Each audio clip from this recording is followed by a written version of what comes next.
Hello, my name is Gabriel. We're here with JetSurf USA, and in today's video, we're going to be going over how to maintain and clean your board.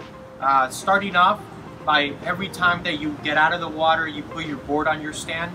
You want to make sure you turn on the board. You ride it for about 3 to 4 seconds on dry land. That's essentially going to remove the water out of the exhaust and the engine compartment. That will safely not leave water inside your cylinder head as well as your exhaust. Now, once you've finished for the day, you're going out to go ahead and clean the board. A couple of main key points that you want to do is, obviously, you want to wash the whole exterior part of the board. Make sure that you're getting all in your bindings, cleaning everything. You're going in through the bottom, shooting water through the jet pump, making sure that everything externally has been completely clean. You want to go ahead and flood water in through your snorkel up at the top. You want to do this for about 15 seconds.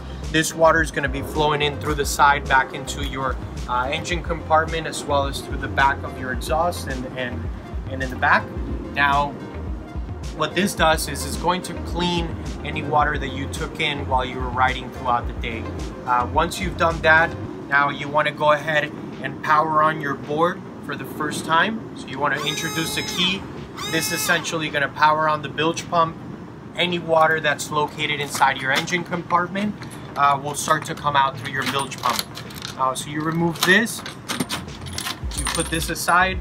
Now you want to go ahead and clean your engine compartment. So with your hose, you want to go ahead and spray water all in there. Make sure that you're covering your nozzle head or your carburetor part. Get water all in there, don't be scared. The bilge pump every 30 seconds will check for the water. We'll remove that water just like now. Once you've removed all the water and everything is good, you do this procedure 3 or 4 times to make sure you safely remove the water correctly.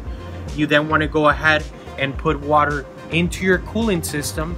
So on the right part of the board, you want to put water here with your hose. You're going to reverse water into your cylinder head, reverse water into your exhaust. That water should flow freely from the back of the jet pump. If you guys see here, located in the back of the jet pump, they will be 2 little nozzles in the back, metal nozzles, where water will be coming out. This will show you that you have a healthy flow stream of water going through your cooling system. Now, after you've done the whole procedure of cleaning your cooling system, engine bay and everything, you want to go ahead and power on your board one last time in dry land.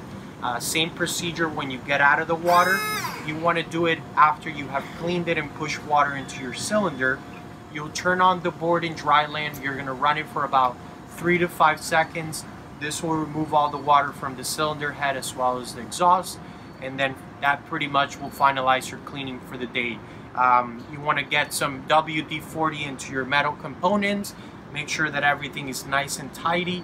And if you guys have any questions regarding cleaning or maintenance, you always want to make sure you reach back to us here at JetSurf USA, and we'll be able to answer any questions you have. Have a great afternoon.